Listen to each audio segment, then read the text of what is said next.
मतलब इस बार कंफर्म आपको टिकट मिलेगा जी। ये जो मुस्लिम व्यापार मंडल है, अगर इसमें कोई अलग रिलीजन के लोग आते हैं तो क्या मदद होती है या नहीं? कि तो सर शादी कब की हो गई थी, आपने क्यों नहीं शादी करी है? पॉलिटिक्स किस बेस पे जीती जाती है?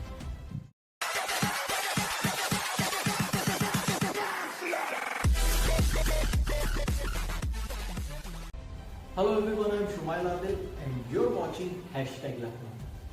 आज हम मिलने आए हैं उमर मोनिस जी से, जो कि मुस्लिम व्यापार मंडल के राष्ट्रीय अध्यक्ष हैं। तो ज्यादा देर ना करते हुए आइए चल के उनसे खास बातचीत करते हैं, लेकिन उनसे बात करने से पहले एक नजर डाल लेते हैं उनके जिंदगी की ओर। हाजी कुंवर उमर मोनिस। श्री उमर मोनिस जी का जन्म उत्तर प्रदेश के लखनऊ शहर में हुआ। उन्होंने अपनी पढ़ाई लखनऊ यूनिवर्सिटी से पूरी की। बूथ स्तर से ही समाजवादी पार्टी में मेहनत करते रहे। फिर 2002 में उन्होंने पॉलिटिक्स में समाजवादी पार्टी के सक्रिय सदस्य से अपने करियर की शुरुआत की। अपनी पूरी निष्ठा से समाजवादी पार्टी में जुड़े रहे और नेताजी से प्रभावित होकर शिवपाल सिंह यादव जी ने उमर मोनिस जी को प्रदेश कार्यकारिणी का सदस्य बनाया। उनको 2009 में समाजवादी पार्टी यूथ का राष्ट्रीय सचिव बनाया गया। उमर मोनिस जी जनता की सेवा में हमेशा आगे रहे हैं। 2010 में मुस्लिम व्यापार मंडल की स्थापना हुई और 2011 में उनको प्रदेश अध्यक्ष बनाया गया। अब वह मुस्लिम व्यापार मंडल के राष्ट्रीय अध्यक्ष हैं। उनका यही लक्ष्य है कि समाजवादी पार्टी आने वाले चुनाव में पूर्ण बहुमत से सत्ता में आए। गुड इवनिंग सर, आपका बहुत बहुत स्वागत है #लखनऊ में। सर आज आपसे जो है बहुत सारी बातें होंगी, पॉलिटिकल को लेके भी होंगी, नॉन पॉलिटिकल पे भी लेके होंगी। तो सबसे पहले हम शुरुआत करेंगे, कैसे हैं आप? बस सब आपकी दुआएं, मेहरबानी, बहुत शुक्रिया हैशटैग का जो आपने अपना वक्त हमारे लिए निकाला। सर तो शुरुआत करते हैं बातों से। जी सर सबसे पहले पूरा नाम मैं अगर आपका लूं तो कुंवर उमर मोनिस है। जी मतलब जी। बड़ा यूनिक नेम है, इसका मतलब क्या है सर? देखिए, कुंवर तो हमारा टाइटल है, कास्ट मीन्स, और उमर हमारा सरनेम है। जैसे हमारे जो मतलब रिलीजियस लीडर्स थे, हमारा उनके नाम पे सरनेम है। मोनिस हमारा नाम है। नाम से मतलब ये है कि मोनिस का मीनिंग होता है मिलने जुलने वाला, लोगों की मदद करने वाला। बस घर वालों ने रखा है।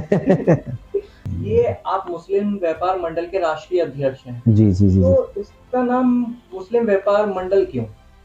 देखिए, वैसे तो बड़ी लंबी कहानी है इसके पीछे। और जो ये मुस्लिम व्यापार मंडल है, ये बहुत मतलब समझ लीजिए कि मैं खुल के कहूँ तो बहुत मजबूरी में बना था। मैं लखनऊ व्यापार मंडल का महामंत्री रह चुका हूँ, जिसमें बनवारी लाल कंछल उस टाइम लखनऊ व्यापार मंडल के अध्यक्ष थे और मैं महामंत्री था। लेकिन कुछ ऐसी परिस्थितियां आ गई, जैसे मैं खुल के कह दूं, अब जब बात हो ही रही है आपके चैनल पर, तो आप किसी भी व्यापार मंडल के ऑफिस में जाइए तो उसमें एक धर्म विशेष की जो फोटोज होती हैं या जो भी उनके टाइटल्स होते हैं, वो तो आपको उनके ऑफिस में लगे दिखेंगे। लेकिन अगर सवाल मुसलमानों का आता है तो कहीं ना कहीं उनको मानसिक तौर पर उपेक्षित महसूस कराया जाता है। जैसे भाई, मैं किसी का विरोध नहीं कर रहा हूं ना किसी चीज का, लेकिन अगर व्यापार मंडल है तो उसमें सब लोगों का बराबर से योगदान है। क्योंकि देश में जो हालात हैं हिंदुस्तान के, उसमें मुसलमान नौकरियों में नहीं है। मुसलमान टोटल व्यापार ही करता है। 1-8% कहीं नौकरी में नजर आ जाएगा, उसका मेन उसको ट्रेड पे ही फोकस है।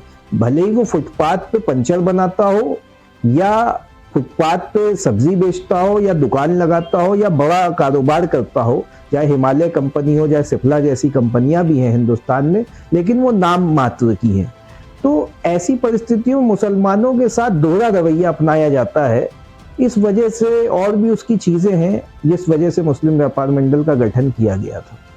अच्छा, अगर मैं इसको शॉर्ट में पूछना चाहूँ, जी, ये जो मुस्लिम व्यापार मंडल है, अगर इसमें कोई अलग रिलीजन के लोग आते हैं तो क्या मदद होती है या नहीं? नहीं, बिल्कुल होती है। हमारे मेंबर हैं तमाम, है ना? जी जी, तमाम मेंबर्स हैं हमारे। आप चौक में हमारी इकाई है, यहियागंज में, लखनऊ में इकाई है, बाकी दूसरे डिस्ट्रिक्टों में सहारनपुर, मुजफ्फरनगर, तमाम जगह हमारी इकाइयां हैं, जिसमें बहुत से मेंबर हमारे पदाधिकारी आपको गैर मुस्लिम भी मिलेंगे जो खुल के काम कर रहे हैं हमारे साथ। उनको हमारे साथ काम करने में मजा आता है, उनको सम्मान मिलता है हमारे साथ।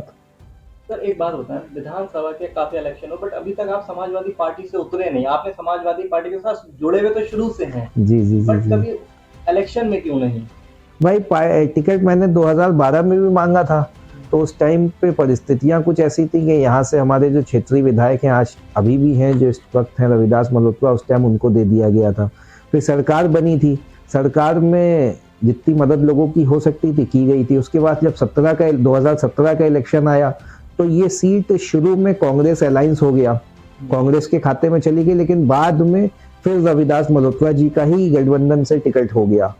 फिर उसके बाद अब की 22 में भी कुछ ऐसा इरादा था, तो वो इतने सीनियर हो गए कि उन्होंने कुछ ऐसी, मतलब समझ लीजिए कि मैं क्या कहूँ, उन्होंने कुछ इमोशनल बातें कर ली माननीय राष्ट्रीय अध्यक्ष जी के सामने, जो अखिलेश जी ने एक बार फिर उन्हें मौका दे दिया। खैर, हम लोगों ने तन मन धन से उनको चुनाव लड़वाया, इसमें कोई राय नहीं। आप किसी से भी पूछ लीजिएगा तो उनको चुनाव, मतलब अगर अखिलेश जी का आदेश था तो हम लोगों ने राष्ट्रीय अध्यक्ष जी के फैसले को सराहते हुए और हर कदम पर मतलब उनके प्रत्याशी को जिताने का काम किया और जिता के भेजा। यहाँ पूरी विधानसभा भी जिताई और अपना बूथ भी जिताया हमने। पर एक बात बताएं सर, आप समाजवादी पार्टी में शुरुआत से जुड़े हुए हैं। जी जी जी। आपकी लोकप्रियता सिर्फ यही सिटी में तो नहीं है, जी अन्य सिटियों में भी है। जी जी जी जी जी। पर आपको तो किसी भी पार्टी से टिकट मिल सकता था या आप ले सकते, आराम से खड़े हो सकते, तो समाजवादी के पीछे ही क्यों? देखिए भाई, राजनीति करने के लिए आपको एक साधन की, एक अवसर की जरूरत होती है। हमें लगता है कि समाजवादी पार्टी ही एक ऐसी पार्टी है जो भारत जैसे देश में सबके हित की बात करती है, किसी जाति की बात नहीं करती, किसी धर्म की बात नहीं करती, और जो मेन समाज की जरूरत है वो जरूरत है विकास की। तो जो विजन रहा हमारे माननीय राष्ट्रीय अध्यक्ष अखिलेश जी के 5 साल के कार्यकाल का, अगर उसकी तुलना आप भारत में किसी भी राज्य से, या यूं कह लीजिए कि देश के प्रधानमंत्री से भी कर लें, तो किसी जो काम उन्होंने किए हैं उनकी तुलना में किसी के काम नहीं है। तो आज देश की जरूरत है अपनी निजी, मैं क्या कहूँ, मेरे पास अल्फाज नहीं है, मतलब एक, मतलब कहने का मतलब ये है कि देखिए, निजी से भी ऊपर, स्वार्थ से अपने उठकर भी बात करनी चाहिए। तो देश हित में जो फैसला है वो समाजवादी पार्टी ही ऐसी है जो जनता को रोजगार के साधन उपलब्ध करा सकती है और विकास के मॉडल पे काम कर सकती है। अब जब निकली ये बात, ये मैं जो एक क्वेश्चन और पूछने जा रहा हूँ, काफी अहम रख रहा है, ये मैं आपसे पूछ रहा हूँ कि पॉलिटिक्स किस बेस पे जीती जाती है? देखिए, जीतना चुनाव में एक अलग बात हो गई, लेकिन दिल जीतना बड़ी बात होती है। जब अखिलेश जी रोड शो कर रहे थे तो जो पब्लिक का अपार जन समर्थन उनके साथ टहल रहा था, उनको मिल रहा था हर तरफ, उसको आप कहीं भी देखेंगे तो वो किसी और नेता के साथ उत्तर प्रदेश में नहीं नजर आ रहा था। लेकिन अब वोट के मामले में कहाँ पे क्या चूक हो गई, क्योंकि मैंने देखा हमारे जो कैंडिडेट्स हैं वो कोई बहुत अंतर से नहीं हारे, कोई 500 से हारा है, कोई 1000 से हारा है। पिछली बार कुछ कमी रह गई थी, कुछ इन लोगों ने धर्म की बात कर ली, जो आजकल सत्ता में है, ये धर्म की बात करके सत्ता में आ गए। लेकिन हमें लगता है कि जब जनता अगली बार इनसे मोहभंग होना निश्चित है, और 2027 तो दूर की बात है, हमें पूरा यकीन है कि 2024 में देश में एक बड़ा परिवर्तन होने जा रहा है। अगर हम आपके सामने एक सिचुएशन रखें, अभी बताइए, उत्तर प्रदेश में आपने दोनों मुख्यमंत्रियों को देखा है, आदरणीय नेताजी को भी और आदरणीय अखिलेश यादव जी को भी। जी जी। सबसे बेस्ट कौन सा था? घुमा के नहीं सर, एक बताइए, ये सबसे बेस्ट थे मुख्यमंत्री। नहीं, देखिए, बेस्ट तो बहुत सी चीजें दुनिया में हो सकती हैं, किसी का किसी से कंपैरिजन नहीं किया जा सकता, लेकिन दोनों ही सरकारें अपने आप में अभूतपूर्व थी। बेस्ट कौन सा था कि इनका काम तो भैया लाजवाब था? नहीं, देखिए, उनका उस, जब वो माहौल चल रहा था, वो वक्त चल रहा था, तो नेताजी का कार्यकाल था, उसकी अपनी विशेषताएं हैं। लेकिन जो ये वाला कार्यकाल था अखिलेश जी का, इसमें जो आपको विकास के मॉडल डेवलपमेंट के देखने को मिलेंगे, तो इसकी तो तुलना देश में किसी से भी नहीं की जा सकती। मैंने सुना है कि आप सलमान खान के बहुत बड़े फैन हैं और उनको बहुत ज्यादा फॉलो करते हैं। नहीं नहीं, ऐसा नहीं है, मैं इतना सलमान साहब का तो फैन नहीं हूँ। मैंने सुना था कि नहीं अब वो आपने डिसाइड कर रखा है जब तक सलमान जी की शादी नहीं होगी तब तक मैं भी नहीं करूंगा। नहीं नहीं नहीं नहीं, ऐसा कुछ नहीं है। नहीं, मैं सलमान साहब का फैन हूँ। हाँ, मैं फैन हूँ किसी और हीरो का। कौन से सर? असल में देखिए, सियासी लोगों को तो सियासत ही सूझती है, तो हमारी नजर में तो हमारे हीरो माननीय मुलायम सिंह यादव ही थे। वो तो सर पूरे हिंदुस्तान के थे। वो तो पूरे हिंदुस्तान के थे। बट आप वही तो बॉलीवुड में बात करें अगर बॉलीवुड की, तो किस हीरो को मानते हैं कि वो हमारा फेवरेट है? जी, मुझे संजय दत्त पसंद है। कि तो सर शादी कब की हो गई थी, आपने क्यों नहीं शादी करी है? नहीं, देखिए, शादी करने का मकसद क्या, देखिए, समाज सेवा के क्षेत्र में जुड़े रहे और एक एम बनाया था कि राजनीति में जब उतरे थे कि इसमें एक मुकाम पाएंगे। मौका नहीं लग पाया, टिकट नहीं मिल पाया। अगर टिकट मिलता तो जीत निश्चित थी, लेकिन नहीं हो पाया। तो इस वजह से अभी तक थोड़ा सा चुनाव की वजह से ही व्यस्तता के चक्कर में नहीं हो पाया। मतलब इस बार कंफर्म है आपको टिकट मिलेगा? नहीं, अब ये तो पार्टी फैसला करेगी। अगर मिल जाता है तो आपके यहीं से क्या वादे होने वाले हैं जो अभी तक किसी ने करे ही नहीं वो काम? देखिए, पिछली बार हमारे क्षेत्र से जो एमएलए जीते थे 2017 में, वो आजकल डिप्टी सीएम हैं।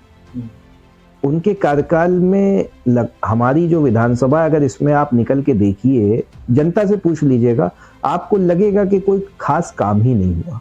यहाँ तक कि देखिए, एक बेसिक चीज है पीने का पानी। बिल्कुल। बहुत दुखी मन से ये बात कह रहा हूं कि आज हमारे क्षेत्र की आवाम को की जो सबसे बड़ी समस्या है वो साफ पानी है। साफ पानी नहीं उपलब्ध है हर घर में। डिप्टी सीएम साहब खुद तो बिस्लरी का पानी पी लेते होंगे, उनके लिए तो व्यवस्था होगी, लेकिन आम जनता को नल में साफ पानी नहीं है। तो ये हमारी प्राथमिकता है। हमारी सरकार भी बन जाती तो भी हम इस पे काम करते और लोगों तक साफ पानी की उपलब्धता कराते। सर, एक आखिरी क्वेश्चन पूछ के इस बातचीत को यही करेंगे, बट मेरी नज़र में आखिरी ज़रूर है बट काफ़ी अहम रखता है जी। अभी आप देख ही रहे होंगे कि आदरणीय राहुल जी की जो भारत जोड़ो यात्रा है जी, वो बहुत ज़्यादा, मतलब इतने लोग जुड़ गए कि खुद उन्होंने भी नहीं सोचा था, ये उन्होंने खुद बोला है। तो मान लिया अगर आपको इनसे कभी टिकट मिले तो क्या आप लेंगे या नहीं? देखिए, राहुल जी तो मुझे जानते ही नहीं है, वो तो काफी दूर की बात है। लेकिन भारत जोड़ो यात्रा में जो भी उनकी एक्टिवनेस रही, जिस तरीके से उन्होंने कन्याकुमारी से कश्मीर तक की पैदल यात्रा की, ये अपने आप में काबिले तारीफ है। और जो उनका विजन है राहुल जी का, उसकी सराहना की जानी चाहिए। हमारी पार्टी की तरफ से उनको शुभकामनाएं भी दी गई थी। और जहां तक सवाल टिकट विकट का है, तो देखिए, राजनीति में संभावनाओं का क्षेत्र है, कभी भी कुछ भी हो सकता है। फिलहाल तो हम सबको मिलकर पार्टी हित से ऊपर सोच के देश हित में सोचना चाहिए। सर, आपसे बात करके काफी अच्छा लगा। जी जी जी, बहुत शुक्रिया। नहीं, आपका भी शुक्रिया, आपकी टीम का भी शुक्रिया। Thank you so much.